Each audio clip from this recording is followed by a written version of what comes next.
Bem, meus queridos, vamos fazer aí uma série de atividades que eu vou estar resolvendo com vocês, o nosso próprio livro de atividades. Para quem já viu o vídeo de filosofia, vai ser da mesma maneira. Para quem não viu, eu vou estar fazendo com vocês algumas atividades do nosso livro. Vou estar lendo e comentando para ver se o que a gente fez até então tá ok. E mais uma vez aqui eu venho falar, qualquer dúvida diante das atividades que eu resolvi, ou que vocês forem fazer, comenta lá no Google Sala de Aula que a gente vai estar respondendo. Certinho? Então bora lá. Bem, meus queridos, então vamos às atividades. O conselho que eu dou para vocês é que pausem e olhem as atividades, tentem responder antes da minha resposta para poder fazer as comparações se está tudo ok. Lembrando mais uma vez, qualquer dúvida, Google Sala de Aula e a gente tenta responder por lá.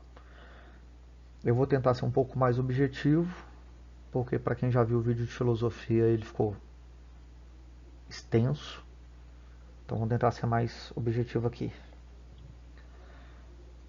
Então, página 44, atividade número 2. Assinale a alternativa que contém a figura que representa o ideal de branqueamento no Brasil no final do século XIX.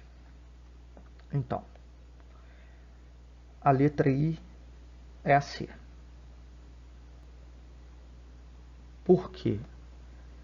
Porque a gente vê que na figura existe um encontro das raças e essa ideia do branqueamento vindo da mestiçagem, do mestiço aí.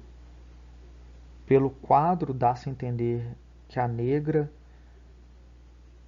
é mãe dessa mulher que segura uma criança e você vê o que seria a raça através desse encontro, dessa mestiçagem. Na 1 é os negros lutando capoeira e sendo perseguidos. Na 2 é uma índia nas praias. Na 4, né, que seria a letra, né? A, B, D. Na 4, os senhores de engenho sendo servidos pelos escravos. E na E, uma senhora sendo carregada por escravos. Então, a figura do escravo enquanto negro continua. Certinho? Alguma dúvida? Dúvida, escreve lá, hein? Página 45, 3. Nas décadas de 1950 e 1960, os estudos da CEPAL, Comissão Econômica para a América Latina, motivaram um intenso debate sobre as condições subdesenvolvidas de países como o Brasil. Sobre esse assunto, assinale o que for correto. Esse é um tipo de pergunta que você pode ter mais de uma resposta. Ok? Fiquem atentos aí quando vocês forem avaliados por vestibulares e observem qual é o tipo de pergunta. Aqui a gente pode ter mais de uma sendo verdadeira. Aqui eu já vou lendo e já vou respondendo. Então vamos lá. Pesquisadores como Celso Furtado afirmaram que as economias capitalistas não seguem uma trajetória evolucionista. Assim, o subdesenvolvimento não seria uma etapa anterior ao desenvolvimento, mas resultado de processos históricos autônomos. Certo?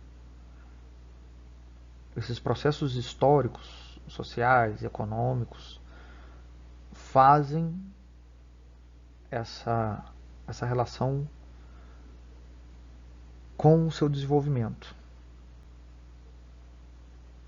Então você precisa ter uma sequência de processos que são internos para você ter essas etapas. Isso não é simplesmente uma evolução por si só.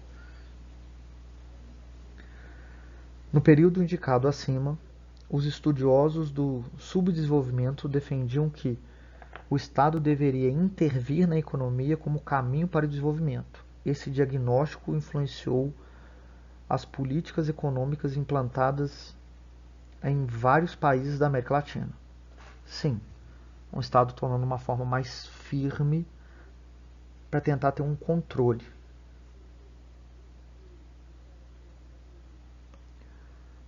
O número 4 aí. A CEPAL foi instituída pela ONU, Organização das Nações Unidas, no final da década de 40, com o objetivo de formular planos de desenvolvimento para a América Latina. Sim, no próprio texto enunciado dá para a gente perceber isso.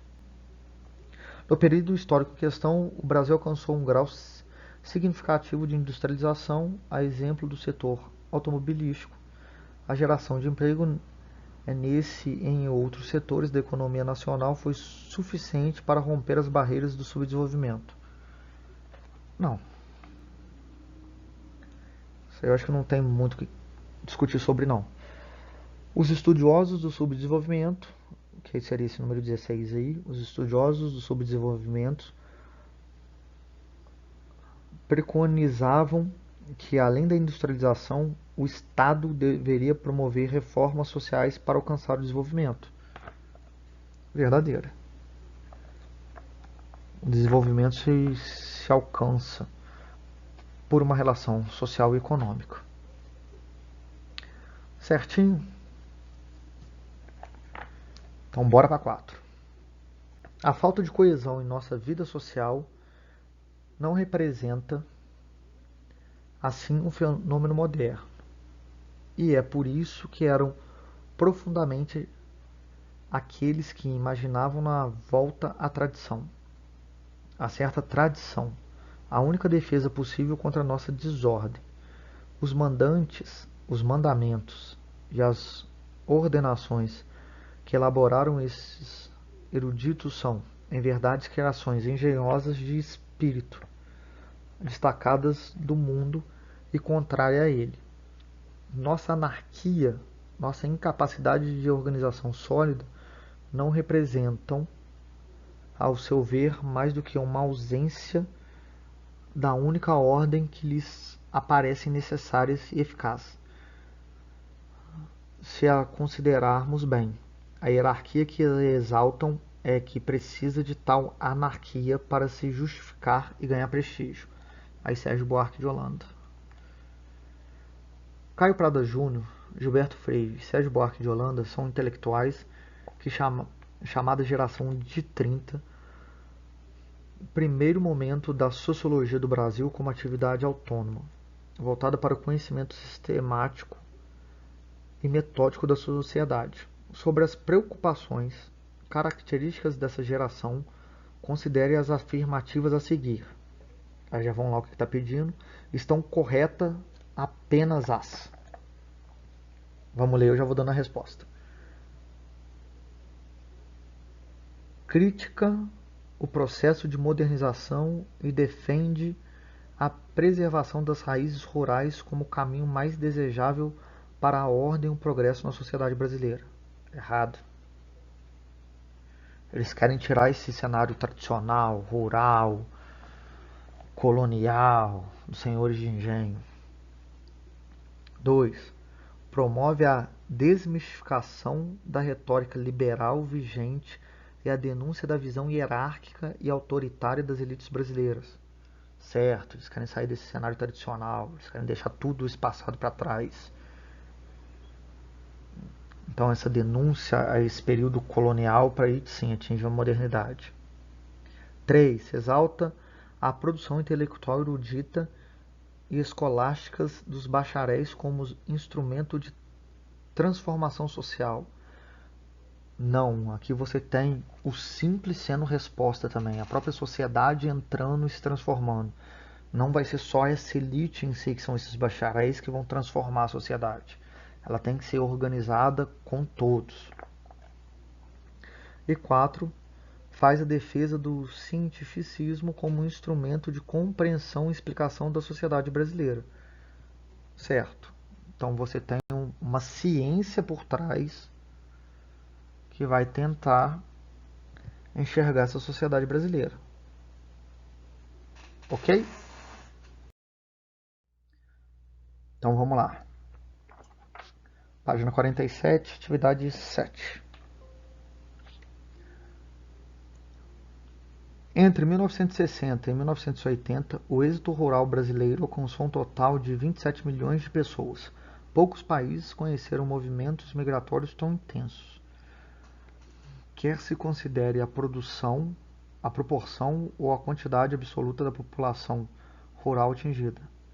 A importância do êxodo rural é confirmada quando se examina os dados dos últimos 50 anos.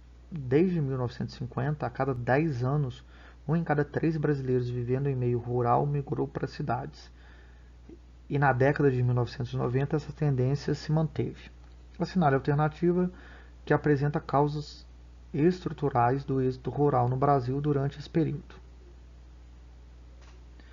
A. Declínio da produção agrícola nacional, que perde espaço à medida que a industrialização avança nas cidades. Não, nós ainda somos um grande exportador aí com base agrícola. Mecanização da agricultura e industrialização do campo, fatores que suprem mão de obra e transformam as várias formas de propriedade. Certo. Não tenho que discutir muito sobre. Mas vamos ler o resto. Esgotamento do solo em razão da permanência de forma arcaica de produção protegidas pelo Estatuto da Terra. Não. Você vê que você tem uma mecanização e você tem até um desenvolvimento rico do solo. Hoje nós temos uma agricultura aí que preocupa com isso, mas cada vez menos pessoas trabalham na terra. Ela está mais mecânica, vamos dizer assim. D. A inexistência de aposentadorias rurais para os pequenos produtores, forçando assim a transferência para os centros urbanos em busca de direitos sociais. Não, nós temos leis que defendem a terra. Garantia que os agricultores têm de que nas cidades serão assegurados a si e seus filhos melhores empregos, principalmente nos grandes centros urbanos. Falso. Então acho que é uma atividade bem objetiva. 47.9. Em relação ao processo de formação social do Brasil, o sociólogo Florestan Fernandes escreveu: lembra-nos do que da vinda da família real em 1808, da abertura dos portos e da independência, a abolição em 1888, a proclamação da República e a Revolução Liberal em 1930. Decorrem 122 anos, um processo de longa duração que atesta claramente como as coisas se passaram. Este quadro surge desde longo. A resposta à pergunta: a quem beneficia a mudança social? Então, Florestan Fernandes, texto dele. De acordo com os textos e os conhecimentos sobre o tema em relação à indignação feita pelo autor, é correto afirmar que a mudança social beneficiou. Então vamos lá. Fundamentalmente, os trabalhadores, uma vez que liberdades políticas e as novas formas de trabalho aumentaram a renda. Falso. Acho que não tem muito o que discutir aqui não. Os grupos sociais que dispunham de capacidade econômica e poder político para absorver os efeitos construtivos das alterações ocorridas na estrutura social.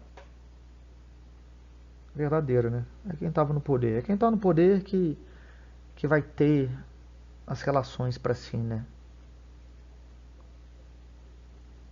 E esse poder com relação à economia, tá? Que a estrutura econômica se vale muito já aí no século XX. C. A elite monárquica, pois ao monopolizar o poder político impediu que outros grupos sociais pudessem surgir e ter acesso aos efeitos construtivos das alterações da estrutura social. Não, porque a gente pode até ver, né? Proclamação da República, então monarquia já estava em outro canto. D. Os grupos sociais marginalizados ou excluídos, pois em decorrência desse processo passariam a fazer parte do processo produtivo. Não. Acho que não tem muito o que discutir também. A população negra, uma vez que a alteração na estrutura da sociedade criou novas oportunidades de inversão social. Se a gente vê que até hoje isso não acontece, você imagina naquela época. Então, tá aí. Ó, gente, mais uma vez, eu tô um cadinho acelerado, porque no vídeo de filosofia eu me estendi muito. Aí eu não sei qual dos dois está melhor, mas eu acho que a gente está conseguindo obter o objetivo. E já que eu fiz essa pausa, vocês podem fazer todas as outras atividades. Qualquer dúvida, Google Sala de Aula. Certinho? Então vamos lá para a última.